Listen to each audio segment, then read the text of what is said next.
وقال النبي صلى الله عليه وسلم من قام ليلة القدر إيمانا واحتسابا غفر له ما تقدم من ذنبه رواه البخاری۔ میرے محترم دینی اور اسلامی بھائیوں، اللہ تعالیٰ کا بڑا شکر ہے اور اس کا احسان ہے کہ اس نے ہم سبوں کو ایمان کی دولت سے نوازا ہے۔ اس کا بڑا احسان ہے کہ اس نے اس مبارک مہینے کو ہماری زندگی میں عطا کیا ہے، اور آج کی جو رات ہے اس رات کو ہماری زندگی میں عطا کیا ہے۔ بڑے خوش قسمت ہیں ہم لوگ جن لوگوں نے ابھی نماز تراویح پڑھی ہے اور اس تراویح میں قرآن کریم کو مکمل سنا ہے، اور جنہوں نے سنا ہے وہ بھی لائق مبارکباد ہے کہ اللہ سبحانہ و تعالیٰ نے آپ کو یہ توفیق بخشی کہ آپ نے اس مبارک رات میں اور اس مبارک مہینے میں اللہ سبحانہ و تعالیٰ کے کلام مقدس اور کتاب مقدس کو مکمل طور پر سنا ہے۔ یہ آپ کے لیے بڑی خوش قسمتی کی بات ہے، لیکن جنہوں نے اس قرآن کریم کو مکمل سنایا ہے، سب سے پہلے بحیثیت ایمان والے کی، بحیثیت مسلمان کی، ہمیں یہ معلوم ہے کہ جب اللہ سبحانہ و تعالیٰ کے محبوب اور لاڈلے پیغمبر ہمارے نبی جناب محمد الرسول اللہ صلی اللہ علیہ وسلم رجب کا چاند دیکھا کرتے تھے اور دیکھنے کے بعد دعا فرماتے اللہم بارک لنا فی رجب و شعبان و بلغنا رمضان۔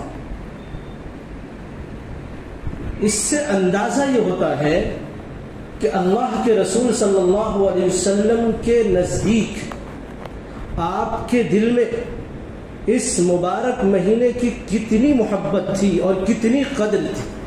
اس کی اہمیت کا اندازہ لگائیے کہ جب آپ رجب کا چاند دیکھتے اور پھر دعا فرماتے، اور صرف یہ نہیں کہ دعا فرماتے بلکہ آپ کوشش فرماتے، رجب سے کوشش، قرآن کریم کا دور شروع کر دیتے تھے۔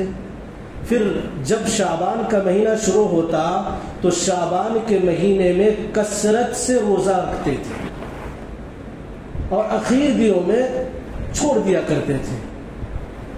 دونوں میں حکمت ہے، آپ کثرت سے روزہ رکھتے اور اخیر کے ایام میں ترک فرماتے تاکہ رمضان میں کسی طرح کی دقت نہ پیش آئے، اور آخری شعبان کی آخری تاریخ کو اللہ کے رسول صلی اللہ علیہ وسلم نے بہت ہی جامع ایک خطبہ ارشاد فرمایا، اور اس خطبے میں اللہ کے رسول نے اس ماہ مبارک کا تعارف کرایا، اور تعارف کراتے ہوئے فرمایا شہر مبارک و شہر عظیم۔ مبارک مہینہ ہے، بہت عظمت والا مہینہ ہے، یہ وہ مہینہ ہے جو صبر کا مہینہ ہے، خیر کا مہینہ ہے، صداقت کا مہینہ ہے، سچائی کا مہینہ ہے، اور یہ وہ مہینہ ہے جو سخاوت کا مہینہ ہے، یہ وہ مہینہ ہے جو غمخواری کا مہینہ ہے۔ اللہ کے رسول نے جامع طریقے سے اس مہینے کا تعارف کرایا، اس کی اہمیت کو بتلایا کہ اس کی تیاری کریں، اور پھر جب یہ مہینہ شروع ہو گیا تو اللہ نے خود ارشاد فرمایا کہ یہ جو مہینہ ہے یہ میرا مہینہ ہے، یہ میرا مہینہ ہے۔ عجیب بات ہے، آپ کو اندازہ ہوگا، میں بہت ہی آسانی کے ساتھ آپ کی خدمت میں عرض کروں کہ جب اللہ تبارک و تعالیٰ کا ایک دستور ہے، ایک طریقہ ہے، ایک اپنا انداز ہے کہ جب کسی بھی چیز کی اہمیت کو اور اس کے تقدس کو، اس کی عظمت کو اللہ بیان کرنا چاہتا ہے، بتلانا چاہتا ہے، تو اس مہینے اس چیز کی اس نسبت اپنی طرف کر لیا کرتا ہے۔ مثال کے طور پر مسجدیں سب اللہ کی ہے، ساری مسجدیں اللہ کی ہم جانتے ہیں، لیکن اللہ سبحانہ و تعالیٰ نے بیت اللہ کو اپنا گھر کہا تو اس کی عظمت بڑھ گئی۔ اسی طرح اللہ سبحانہ و تعالیٰ نے اس ماہ مبارک کو اپنا مہینہ کہا، اور پھر اللہ سبحانہ و تعالیٰ نے آگے یہ فرمایا کہ جو اس ماہ مبارک میں روزہ رکھے گا اس کا بدلہ میں خود ہوں یا میں خود دوں گا۔ اب اندازہ لگائیے کہ اللہ کے نزدیک اس مہینے کا کیا مقام ہوگا، اس کا کیا مرتبہ ہوگا، اس کی کیا اہمیت ہوگی۔ پھر اللہ کے رسول صلی اللہ علیہ وسلم نے ارشاد فرمایا کہ اس کا جو پہلا عشرہ ہے وہ رحمت کا ہے، دوسرا عشرہ مغفرت کا ہے، تیسرا عشرہ جہنم کی آگ سے چھٹکارے کا ہے۔ اب جب رمضان کا مہینہ شروع ہوتا ہے تو ہم دیکھتے ہیں کہ پوری کی پوری مسجدیں پانچوں نماز میں بھر جاتی ہیں، پوری کی پوری مسجد۔ بعض دفعہ تو باہر چٹائیاں بچھانی پڑتی ہیں، لڑائی ہو جاتی ہے کہ اوپر جگہ نہیں ہے کہاں کھڑے ہو جائیں۔ لیکن جیسے جیسے رحمت کا جو عشرہ گزرتا ہے اسی طرح لوگ اپنے گھروں کو چلے جاتے ہیں، کم ہوتے جاتے ہیں۔ پھر اندازہ لگائیے کہ مغفرت کا عشرہ ہوتا ہے، اس میں کمی آ جاتی ہے۔ اور یہ جو عشرہ ہے، جس عشرے کے بارے میں اللہ کے رسول صلی اللہ علیہ وسلم کی یہ حدیث ہے اور صحیح مسلم کی حدیث ہے کہ اللہ کے رسول صلی اللہ علیہ وسلم اس مہینے میں جتنی محنت کرتے تھے، جتنی عبادت کرتے تھے، اتنی عبادت دوسرے ایام میں نہیں کرتے تھے۔ اما عائشہ صدیقہ کی حدیث سے فرماتی ہے کہ اللہ کے رسول اس عشرے میں جتنی محنت کرتے تھے، جتنی عبادت کرتے تھے، دوسرے ایام میں نہیں کرتے تھے۔ پھر اللہ کے رسول صلی اللہ علیہ وسلم کا دوسرا ارشاد ہے، اما عائشہ سے روایت ہے، اما عائشہ فرماتی ہے کہ اللہ کے رسول صلی اللہ علیہ وسلم جب یہ عشرہ شروع ہوتا تو نہ صرف آپ خود عبادت کرتے بلکہ اپنے گھر والوں کو بھی عبادت کرواتے، اپنے گھر والوں کو بھی تیار کرتے، اپنے گھر والوں کو بھی جگاتے۔ ایک تو اس عشرے کی اپنی اہمیت ہے، اور دوسرے اس عشرے کے اندر جو طاق راتیں ہیں ان کی اپنی اہمیت ہے۔ قرآن کریم کی جو آیت میں نے پڑھی، اِنَّا أَنزَلْنَاهُ فِي لَيْلَةِ الْقَدْرِ، اللہ سبحانہ و تعالیٰ فرما رہے ہیں کہ ہم نے قرآن کریم کو لیلۃ القدر میں نازل کیا۔ یہ ارشاد فرما دیا، اگر اللہ چاہتے یہیں پر رک جاتے، آگے کچھ ارشاد نہ فرماتے۔ لیکن قربان جائیے اللہ کی محبت پر کہ اللہ اپنے بندوں سے اور خاص طور سے اپنے محبوب اور لاڈلے پیغمبر کی امت سے کتنی محبت فرماتے ہیں۔ اس آیت کے اترنے کا جو بیک گراؤنڈ ہے، جو پس منظر ہے، جو شان نزول ہے، وہ یہ ہے کہ پچھلی جو بنی اسرائیل کی کے لوگ ہوتے تھے وہ بڑی عبادت کرتے تھے، ان کی جو عمریں ہوتی تھی 9 سال، ہزار سال کی عمریں، اتنی عبادت کرتے تھے۔ بعض لوگ عبادت ہی میں پوری زندگی گزار دیتے تھے۔ تو جب اللہ کے رسول نے ایک مرتبہ صحابہ کرام کے سامنے یہ بات ارشاد فرمائی، صحابہ نے عرض کیا کہ یا رسول اللہ، تو ان کی تو اتنی عمر ہوتی تھی، اتنی عبادتیں ہوتی تھی، ان کا درجہ تو بہت بڑھ جاتا ہے، اور ہماری عمر بمشکل 70 سے 80 برس ہے، کہاں ان کی عبادت، کہاں ہماری عبادت، کوئی مقابلہ نہیں۔ اس سے ایسا لگا جیسے صحابہ کرام مایوس ہو رہے ہیں۔ اللہ کو یہ بات پسند نہیں آئی۔ اللہ نے قرآن کریم کی یہ آیت نازل فرمائی، اِنَّا أَنزَلْنَاهُ فِي لَيْلَةِ الْقَدْرِ، ہم نے قرآن کریم کو لیلۃ القدر میں نازل کیا۔ اور آگے فرمایا، خود اللہ پوچھتا ہے، وَمَا أَدْرَاكَ مَا لَيْلَةُ الْقَدْرِ، لیلۃ القدر کیا ہے؟ جب ہم گفتگو کرتے ہیں نا، آپس میں گفتگو کرتے ہیں تو کسی بات کی اہمیت جتلانا ہوتی ہے تو پوچھتے ہیں، جانتے ہو یہ بات، اور اس بارے میں جانتے ہو وہ کیا ہے، پتہ ہے تم کو؟ یہ انداز ہوتا ہے۔ اللہ وہ انداز اپنا رہا ہے، پتہ ہے لیلۃ القدر کیا ہے، معلوم ہے تمہیں، وما ادراک، کیا ہے وہ لیلۃ القدر۔ اللہ اس طرح اہمیت بتانا چاہتا ہے۔ پھر فرماتے ہیں لیلۃ القدر خیر من 1000 شہر، کہ وہ رات جو لیلۃ القدر کی رات ہے وہ 1000 مہینوں سے بہتر ہے. عربی میں 1000 سے زیادہ یعنی تکثیر کو، کثرت کو، زیادتی کو بتانے کے لیے 1000 کا استعمال ہوتا ہے، یعنی 1000 سے زیادہ کے لیے کوئی لفظ استعمال نہیں ہوتا. تو جو مفسرین ہیں انہوں نے لکھا کہ اس لفظ کو اللہ نے جو استعمال فرمایا ہے یہ آخری درجہ ہے. اس کا مطلب یہ نہیں ہے کہ 1000 مہینے سے بہتر ہے، بلکہ اس سے کہیں زیادہ، جتنا چاہے آپ تصور کر لیں ان سے زیادہ ہے. اگر ایک شخص کو اگر لیلۃ القدر مل گئی، لیلۃ القدر حاصل ہو گئی، اس میں عبادت کر لی، تو پتہ یہ چلا کہ 1000 مہینوں سے نہیں بلکہ لاکھوں مہینوں سے بہتر. ایک آدمی اب اس کو یہ فکر نہیں ہونی چاہیے کہ دوسرے لوگوں کی عمر 1000 سال تھی، انہوں نے عبادت کی تو ان کا مقام زیادہ ہو گیا، ان کا مرتبہ بڑھ گیا، ان کی عبادتیں زیادہ ہو گئی. ایسا نہیں ہے. امت محمدیہ اگر اس رات میں ایک رات بھی اگر عبادت کر لیتی ہے، واقعی عبادت کرتی ہے، جیسا کہ اللہ کے رسول کا ارشاد ہے، من قام لیلۃ القدر ایمانا واحتسابا غفر له ما تقدم من ذنبه، کہ جو شخص لیلۃ القدر کو ایمان اور اخلاص کے ساتھ گزارا، قائم کیا، تو اس کو ایمانا واحتسابا غفر له ما تقدم من ذنبه، تو اس کے پچھلے تمام گناہ معاف کر دیے جائیں گے.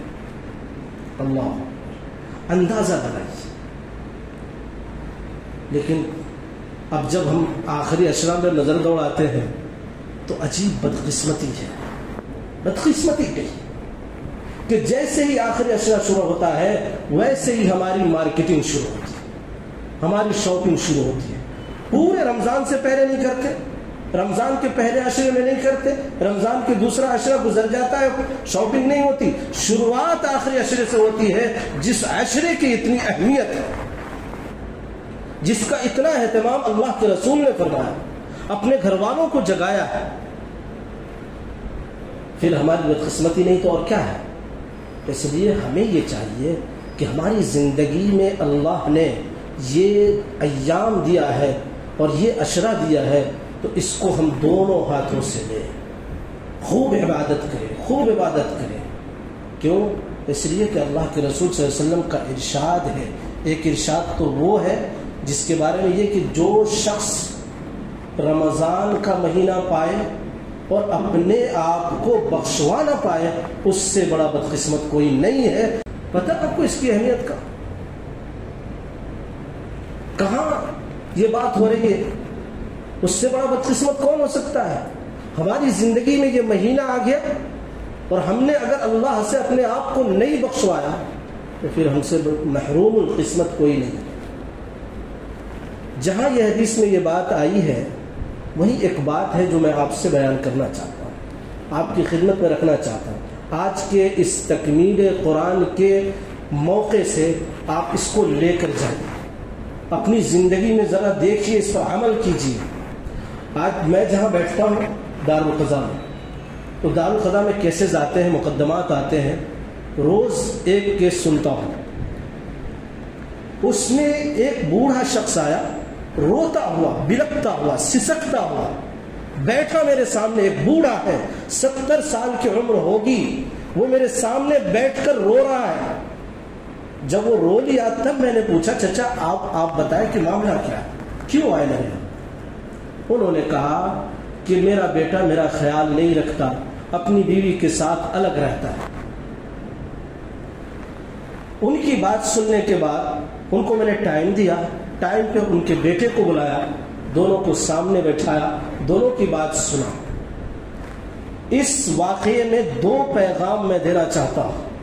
یہ کہانی نہیں سنا رہا، یہ واقعات نہیں ہے، یہ کوئی بھولی بسری کسی کتاب میں لکھی ہوئی کہانی نہیں ہے. میں اپنی آنکھوں کے سامنے اپنے کانوں سے سنی ہوئی بات اور اس مشاہدے کو آپ کے سامنے رکھ رہا ہوں.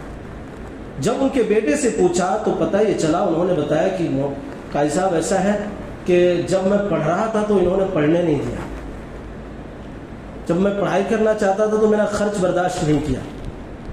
کسی طرح میں پڑھ کر کے اب ایسا اس پوزیشن پہ آ گیا ہوں تو میں بیوی کے ساتھ الگ رہتا ہوں, خرچہ نہیں اٹھاتا, ان کی دیکھ بھال میں نہیں کر پاتا ہوں, اپنے بیوی بچوں میں لگا رہتا ہوں. تو بہرحال میں نے دونوں کو سمجھایا, دونوں کے حقوق الگ الگ ہیں. اس کے بعد باپ بھی چلے گئے, بیٹے بھی چلے گئے, لیکن میرا ذہن جو نتیجہ نکالا وہ یہ ہے کہ کہیں نہ کہیں ہر ایک اپنے دوسرے سے رہنے والے کے ساتھ, جو ایک ساتھ رہتے ہیں ان کے حقوق ادا نہیں کرتے, تو یہ نتیجہ ہوتا ہے. جب باپ نے اپنے بیٹے کو حق ادا نہیں کیا تو اب وہ بیٹا اس کا حق ادا نہیں کر رہا.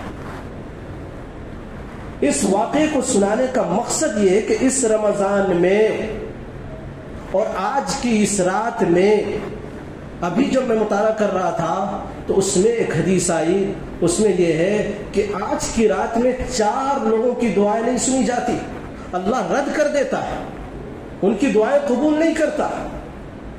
اس میں ایک شخص وہ ہے جو اپنے والدین کی نافرمانی کرتا ہے. تو جہاں اب والدین کو یہ چاہیے کہ اپنے بچوں کے حقوق ادا کریں, یہ موقع نہیں ہے کہ میں بتاؤں کہ آج کتنے والدین ہیں اور کتنی غفلت برتتے ہیں, اور اس غفلت کے نتیجے میں ان کی اولادیں کہاں سے کہاں جا رہی ہیں, کس حیثیت میں اور کتنے نیچے گر گئی ہے وہ اولادیں, اور اخلاق اتنا بگڑ گیا ہے اور کہاں کہاں بھٹک رہی ہے اولادیں صرف والدین کی غفلت کی وجہ سے.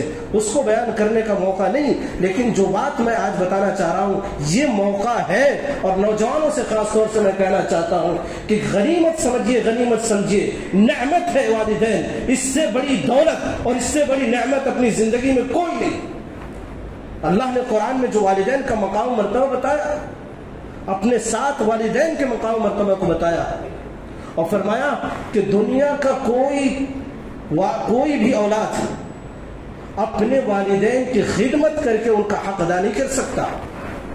جتنی بھی خدمت کر لیجئے کم ہے. اسی لیے اللہ نے فرمایا رب ارحمھا کما ربیانی صغیرا, تم ساری خدمتیں کر لو, سارے نخرے برداشت کر لو, سارے حقوق ادا کر لو, اپنے کندھے پر بیٹھا کر اپنے والدین کو گھماؤ, اپنے کندھے پر بیٹھا کر حج کرا لو, اس کے باوجود ان کا حق ادا نہیں کر سکتے.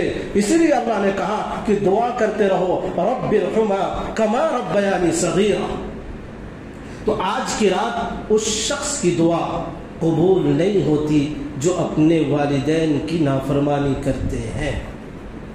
آج ہمارے سامنے کتنے کیسز آتے ہیں, والد کچھ بھی کہتے ہیں, تھوڑی سی بات کہے جھڑک دیتے ہیں, جھڑکنا تو دور جھاڑ دیتے ہیں, جھاڑنا تو دور گالی دے دیتے ہیں.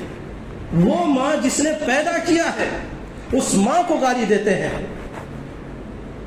میرے اس بدقسمت کان نے یہ سنے ہیں, ایسے کیسز آئے ہیں کہ اولاد اپنے والدین کو گالی دیتے ہیں. تو اندازہ لگائیے کہ آج کی رات میں ان کا کیا ہوگا. تو میں خاص طور سے اس کو ہائٹ لائٹ کر رہا ہوں اور آپ کے سامنے وضاحت کر رہا ہوں, اپنے نوجوانوں سے درخواست کر رہا ہوں کہ جب اپنے 2 بچوں کا باپ ہوں, ان میں بہت سے لوگ ہوں گے جن کے بچے معصوم ہوں گے, چھوٹے چھوٹے ہوں گے. وہ جو معصوم چھوٹے بچے ہوتے ہیں کتنے پیارے لگتے ہیں نا, ان کی ہر بات پیاری لگتی ہے نا. آپ گود میں رکھتے ہو, وہ تماچا مارتے ہیں تب بھی آپ کو پیار آتا ہے. وہ بیت الخلا کرتے ہوتے ہیں, وہ ہنستے مسکراتے ہیں, اس کے ساتھ آپ کو اس کی بدبو نہیں آتی.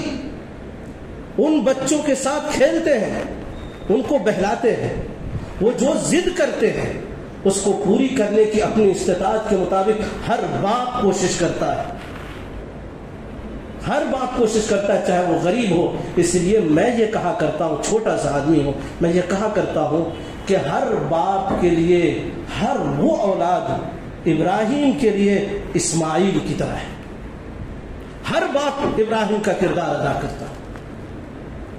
اس لیے جس طرح سے حضرت اسماعیل نے کردار ادا کیا ہے وہی کردار آج اولاد کو بھی ادا کرنا چاہیے. تو میں آپ سے صرف یہ درخواست کروں گا اپنے نوجوانوں سے کہ اگر والدین ہیں تو ان کو نہ جھڑکیے. مجھے خوب یاد آ رہا ہے کہ ایک پروگرام میں یوں ہی بیان کر رہا تھا تو ایک نوجوان روتے ہوئے مجھ سے یہ سوال کیا کہ کیا ایسا ہو سکتا ہے کہ والدین ستاتے رہیں, ہمیں گالی دیتے رہیں اور مارتے رہیں تو ہم اس کے جواب میں ہم ان کے خلاف کچھ بولیں؟ کیا اس کی اجازت ہے؟ میں نے کہا کہ نہیں, اس کی بھی اجازت نہیں ہے. وہ مارے, وہ پیٹے, وہ گالی دے, اس کو سہنا ہے, اس کو خاموشی کے ساتھ اپنے بازو کو جھکا لینا ہے. یہ ہے والدین کا مقام و مرتبہ, چاہے وہ والدین آپ کے مذہب کے ہوں یا نہ ہوں, کسی دوسرے مذہب سے ہوں. آپ ایمان لے آئے ہیں, مسلمان ہو گئے, دوسرے مذہب میں آپ کے والدین, لیکن ان والدین کا احترام اتنا ہی ضروری ہے. تو آج کی رات کا پیغام تو ایک یہ ہے کہ اپنے والدین کی خدمت کیجیے, اور جو والدین ہیں ان سے درخواست ہے کہ اپنی اولاد کے حقوق ضرور ادا کیجیے, ورنہ بڑھاپے میں وہ کام نہیں آتی. وہ لاٹھی جو آپ بنانا چاہتے ہیں وہ شروع سے بنائیے, جو آپ کا سہارا بنے جا کر کے.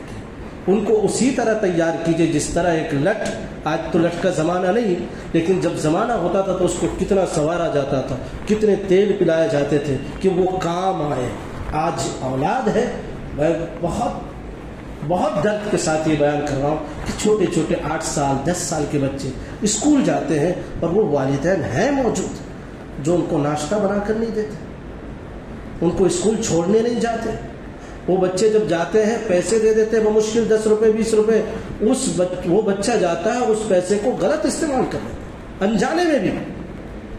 آج کل کون سی چیزیں ایک دکان پر ملتی ہے کسی کو پتہ نہیں, کیا کھا لے کچھ پتہ نہیں. میں نے ایک کیس میں ایک بچے سے پوچھا, ایسے ہی آ گیا, میں نے پوچھا بیٹا ناشتہ کرتے ہو گھر پہ؟ تو کہنے لگے کہ نہیں, میری امی ناشتہ بنا کر نہیں دیتی ہے, میں جا کے وہیں کھاتا ہوں. اس کی امی میرے سامنے بیٹھی تو ان کو جھاڑا, ڈانٹا ڈپٹا, ان کو سمجھایا. تو ایک تو یہ کہ ماں باپ کی جو محبت ہے اس کو نہیں مل رہی ہے. جب آج محبت نہیں ملے گی تو جیسے جیسے وہ بڑا ہوگا وہ آپ سے دور ہوتا چلا جائے, پھر وہ نافرمانی کرے گا.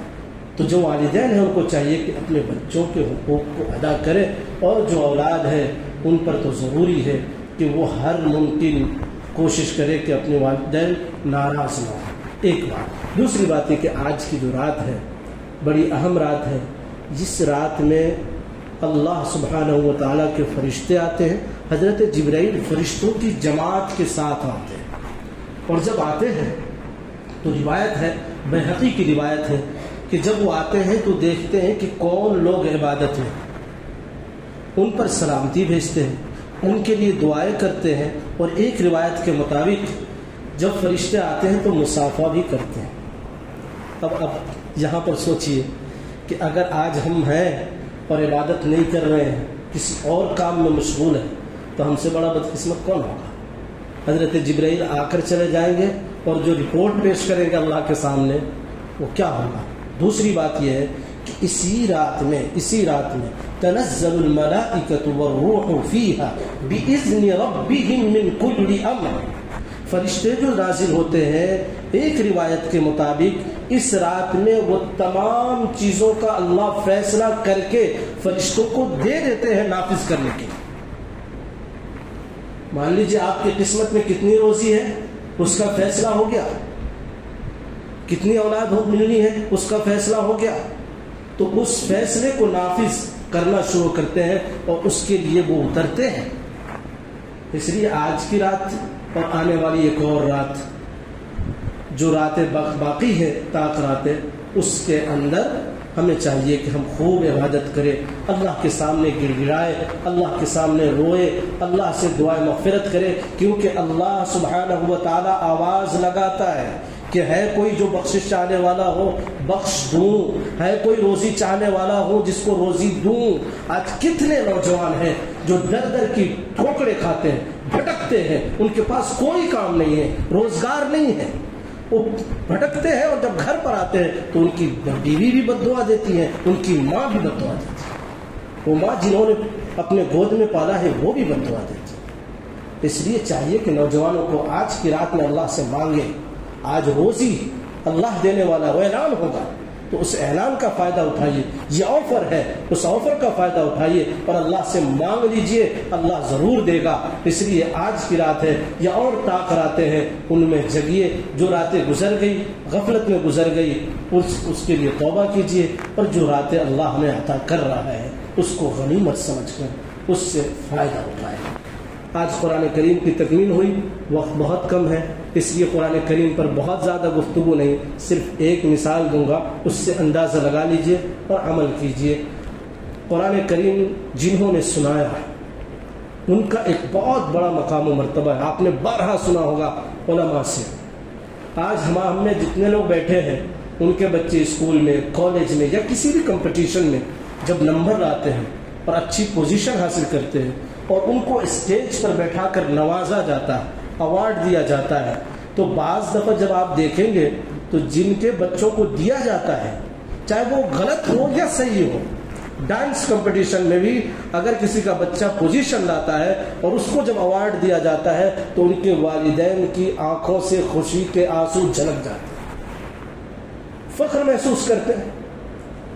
وہ اندازہ لگائیے کل قیامت کا دن ہوگا, اللہ سامنے ہوگا اور اللہ کی طرف سے اعلان ہو رہا ہوگا, اور اس حافظ قرآن کا مقام و مرتبہ چھوڑیے, ان کے والدین کے سروں پر جو تاج رکھا جائے گا اور ان کو جو ایوارڈ دیا جائے گا اس وقت کیا حال ہوگا. تو ان کے والدین کا بھی مقام و مرتبہ ہے, اور حافظ قرآن کے مقام و مرتبہ کا تو پوچھیے مت. بعض علماء یہ لکھتے ہیں, کہتے ہیں کہ اگر حسد کرنا کسی پر جائز ہو تو حافظ قرآن سے حسد کیجئے, ان کے قرآن کو سن کر. عجیب بات. تو اللہ نے ان کا مقام و مرتبہ بڑھایا ہے. قرآن کیا ہے؟ قرآن تو وہ ہے کہ اللہ نے ان کو پہاڑوں کے سامنے پیش کیا, پہاڑ نے انکار کر دیا اٹھانے سے بوجھ کو. إِنَّا عَرَضْنَا الْأَمَانَةَ عَلَى السَّمَاوَاتِ وَالْأَرْضِ وَالْجِبَالِ فَأَبَيْنَ أَنْ يَحْمِلْنَهَا. انکار کر دیا اس کے بوجھ کو برداشت کرنے سے. برداشت کس نے کیا؟ حافظ قرآن جس کے سینے میں اللہ نے قرآن کو مکمل رکھا ہے, پورا کا پورا قرآن جلا دیا جائے پھر بھی حافظ قرآن کے سینے میں وہ قرآن محفوظ ہوگا اور وہ اس کی حفاظت کریں گے. اسی لیے اللہ تعالیٰ نے اِنَّا نَحْنُ نَزَّلْنَا الذِّكْرَ وَإِنَّا لَهُ لَحَافِظُونَ. اللہ نے قرآن کریم اور اس شریعت کو جو حفاظت کا وعدہ کیا ہے وہ اسی طرح ان حفاظ قرآن کریم سے حفاظت کا وعدہ کیا ہے, اس طرح حفاظت کرے گا اللہ. تو ان کا بڑا مقام و مرتبہ ہے, ان کی اہمیت جانیے. ہم دیکھتے ہیں کہ جس لکڑی پر قرآن کریم رکھ کر پڑھتے ہیں اس لکڑی کو بھی ہم بہت ادب سے, بڑے احترام سے رکھتے ہیں. کیوں؟ اس لیے کہ اس کا رشتہ قرآن سے جڑ گیا, ورنہ عام لکڑیوں کو تو ہم ٹھوکرے مار کر پھینک دیتے ہیں. قرآن کی وجہ سے ہم اس لکڑی کی عزت کر رہے ہیں. تو جس کے سینے میں پورا کا پورا قرآن ہو اس کی عزت کرنا ہمارے اوپر فرض نہیں. اس کی عزت کیجیے, حفاظ کیجیے, علماء کی قدر کیجیے. اللہ تعالی ہم سب کو کہنے سننے سے زیادہ عمل کی توفیق بخشے. وآخر دعوانا الحمدللہ رب العالمین.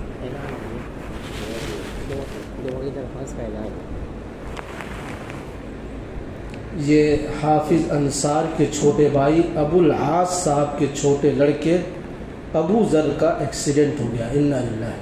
حالات بہت ہی نازک ہیں. آپ تمام حضرات سے گزارش کرتے ہیں کہ آج دعا کریں کہ اللہ تعالیٰ ان کو صحت کاملہ عاجلہ مستمر عطا فرمائے. بسم اللہ الرحمن الرحیم. اللهم صل على محمد وعلى آل محمد كما صليت على إبراهيم وعلى آل إبراهيم إنك حميد مجيد. اللهم بارك على محمد وعلى آل محمد كما باركت على إبراهيم وعلى آل إبراهيم إنك حميد مجيد. ربنا آتنا في الدنيا حسنة وفي الآخرة حسنة وقنا عذاب النار وقنا عذاب النار وقنا عذاب النار. ربنا لا تؤاخذنا إن نسينا أو أخطأنا. ربنا ولا تحمل علينا إصرا كما حملته على الذين من قبلنا. ربنا ولا تحملنا ما لا طاقة لنا به ما لا طاقة لنا به واعف عنا واعف عنا واعف عنا واغفر لنا واغفر لنا واغفر لنا وارحمنا وارحمنا أنت مولانا فانصرنا على القوم الكافرين فانصرنا على القوم الكافرين فانصرنا على القوم الكافرين یا اللہ ہم گناہ گار ہیں، یا اللہ ہم خطا کار ہیں، اے اللہ ہم سیاہ کار ہیں، اے اللہ تو جانتا ہے کہ رات کے اندھیرے میں دن کے اجالے میں اے اللہ ہم گناہ میں مبتلا ہوتے ہیں مولا، سر سے پاؤں اور پاؤں سے سر تک اے اللہ مکمل ڈوبے ہوئے ہیں، اے اللہ ہم مجرم ہیں اور اپنے جرم کا اقرار کرتے ہیں، اے مولا اے اللہ ہم تو مجرم ہیں لیکن اس جرم کو معاف کرنا تیرا کام ہے، اے اللہ تیری ذات معاف کرنے والی ذات ہے، اے اللہ تیری ذات بخشنے والی ذات ہے، اے اللہ اگر تو نے نہیں بخشا، اے اللہ تو نے معاف نہیں کیا تو وہ کون سی ذات ہے جو معاف کرے گی؟ اے اللہ تیرے در سے اگر بھگا دیا گیا، اے اللہ تیرے در سے ٹھکرا دیا گیا، اے اللہ تو نے نظر کرم نہیں فرمایا، مولا کوئی ذات نہیں یا اللہ جو کرم کرے، اے اللہ رحم کرے، اے اللہ صرف تیری ذات ہے، اے اللہ آج شب قدر کی رات ہے، اے اللہ تیرا کلام مقدس اے اللہ تیری کتاب کو تکمیل کیا گیا، اے اللہ پڑھا گیا، اے اللہ سنا گیا، اے اللہ اس کو قبول فرما، اے اللہ قبول فرما، اے اللہ قبول فرما، اے اللہ تو بہت خوش ہوتا ہے جب تیرا کلام کوئی مکمل کرتا ہے، اے اللہ اس موقع سے اللہ فائدہ اٹھاتے ہیں، اللہ ہم تیری طرف تیرے سامنے ہاتھ اٹھائے ہوئے ہیں، اے اللہ اس میں بوڑھے بھی ہیں، اے اللہ جن کے داڑھی کے بال پکے ہوئے ہیں، اے اللہ ان بوڑھوں کا واسطہ، اے اللہ ان کو دیکھ کر تو تجھے رحم آتا ہے، اے اللہ ان میں معصوم اور نوجوان بچے بھی ہیں، اے اللہ وہ چھوٹے چھوٹے بچے ہاتھ اٹھائے ہوئے ہیں، اے اللہ ان کی توتلی زبان کو قبول کر، اے اللہ ان کا واسطہ، اے اللہ ہماری دعا کو قبول فرما، اے اللہ ہم پر رحم فرما، اے اللہ ہمارے گناہوں کو بخش دے، اے اللہ ہمارے سیئات کو حسنات سے بدل دے، اے اللہ جن لوگوں نے انتظام کیا، اے اللہ جنہوں نے پڑھایا، اے اللہ جنہوں نے سنا ان سب کو قبول فرما، اے اللہ تو جانتا ہے کہ آج کفر ہم پر ہنس رہا ہے، اے اللہ ہنس رہا ہے، اے اللہ تانا دے رہا ہے، اے اللہ اس لیے کہ تیرا نام لیتے ہیں، اے اللہ اس لیے کہ تیرے محبوب کی نبی، اے اللہ تیرے محبوب نبی کی امت ہے، اے اللہ ہم ان کو مانتے ہیں، اے اللہ ان کے بتائے ہوئے طریقے پر عمل کرتے ہیں، اے اللہ وہ ہنستے بھی ہیں، ستاتے بھی ہیں، مارتے بھی ہیں، اے اللہ ہر دن کوئی نہ کوئی واقعہ پیش آتا ہے، یا اللہ تیرے نبی کی امت کو یا اللہ مارا جا رہا ہے، پیٹا جا رہا ہے، برباد کیا جا رہا ہے، اللہ کتنی مائیں ہیں جن کی عزتیں لوٹی جا رہی ہیں، اے مولا اے اللہ یہ تو جان رہا ہے، تیری نظر کے سامنے ہے، یا اللہ تو دیکھتا ہے، تو شہرک سے زیادہ قریب ہے، تجھ سے کیا چھپا ہوا ہے، لیکن ہاں یہ بات ہے کہ ہم مجرم ہیں، اے اللہ ہم گناہگار ہیں، اے اللہ ہمارا گناہ اتنا ہے کہ تو بخشنا نہیں چاہتا، یا اللہ تو ناراض ہے، یا اللہ لیکن تو اگر ناراض ہو گیا تو کون ہے جو بخشے گا؟ مولا یہ رمضان کا مہینہ ہے، یہ مقدس رات ہے، اے اللہ تو دیکھ رہا ہے، یا اللہ اے اللہ اے اللہ اے اللہ اے اللہ ہم معافی چاہتے ہیں، معاف کر دے اے اللہ، معاف کر دے اے اللہ، ہم پر رحم کر اے اللہ، ہم پر کرم فرما اے اللہ، اپنے نبی کی امت کی حفاظت فرما یا اللہ، ہمارے ایمان کی حفاظت فرما، کتنی بیٹیاں کتنی بہنیں اللہ مرتد ہو رہی ہیں، اللہ ان کے ایمان کی حفاظت فرما اے اللہ کتنے لوگ یا اللہ نوجوان بے روزگار یا اللہ در در کی ٹھوکریں کھا رہے ہیں، اے اللہ ان کو روزگار عطا فرما، یا اللہ ان کو حلال روزگار عطا فرما، اے اللہ ابھی جن کا اعلان ہوا ایکسیڈنٹ ہو گیا ہے، اے اللہ ان کو جلد شفا عطا فرما، اے اللہ اور جتنے بیمار ہیں یا اللہ مہلک بیماریوں میں مبتلا ہیں ان کے پاس پاس علاج کے لیے پیسے نہیں ہیں، اے اللہ ان کے علاج کے لیے اسباب مہیا فرما اور ان کو شفاء کلیہ عاجلہ مستمر عطا فرما۔ اے اللہ کتنے بے قصور جیلوں میں بند ہیں یا اللہ اس رمضان المبارک میں، اے اللہ وہ اپنے گھر پہ نہیں ہے، عید آنے والی ہے، اے اللہ ان کی مائیں تڑپ جاتی ہیں، اے اللہ ان کا قصور یہی ہے کہ وہ آپ کے نام لیوا ہے، آپ کے نبی کی امت ہے، آپ کی نبی پر ایمان رکھتے ہیں، اللہ ان کا کوئی قصور نہیں ہوتا، بے قصور جیلوں میں ٹھوس دیے جاتے ہیں، بند کر دیے جاتے ہیں، ان کو کوئی چھڑانے والا نہیں۔ اے اللہ اگر تو فیصلہ کر لے اے اللہ تو کوئی اور کیا فیصلہ کرے گا، اور کوئی کیسے ٹال سکتا ہے؟ اے اللہ تو ان کی رہائی کے فیصلے فرما دے، اے اللہ ان کے رہائی کے اسباب مہیا فرما دے، اے اللہ ان کے رہائی کا ذریعہ تیار کر دے۔ اے اللہ خاص طور سے علماء اے اللہ بند ہیں، خاص طور سے علماء اے اللہ بند ہیں، وہ تو تیری عبادت بھی کرتے ہیں، تیرا نام بھی لیتے ہیں، تیرے نبی کا علم بھی پڑھاتے ہیں، اللہ ان کو بند کر دیا گیا ہے۔ اے اللہ ان کے رہائی کے فیصلے فرما، ان کے رہائی کے فیصلے فرما۔ اے اللہ مولانا کریم صدیقی کی ضمانت اے اللہ ہوئی ہے، ان کے مکمل رہائی کے فیصلے فرما، اے اللہ ان کی رہائی کے فیصلے فرما۔ اے اللہ جو بھی کچھ مانگا گیا اے اللہ ہم تو مانگ نہیں سکتے، اے اللہ ہمیں مانگنا بھی نہیں آتا، لیکن تو دینا جانتا ہے۔ اے اللہ جو کچھ مانگنے سے رہ گیا ہے وہ بھی عطا کر، اے اللہ جو مانگا اسے بھی عطا کر۔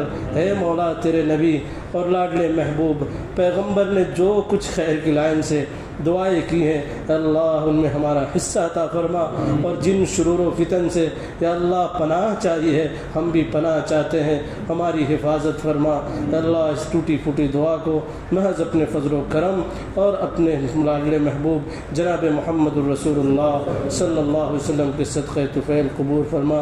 سبحان ربک رب العزت عما یصفون وسلام علی المرسلین والحمد للہ رب العالمین اجمعین برحمتک یا ارحم الراحمین۔ سید ولد آدم خیر الانام، اس پہ لاکھوں درود، اس پہ لاکھوں سلام۔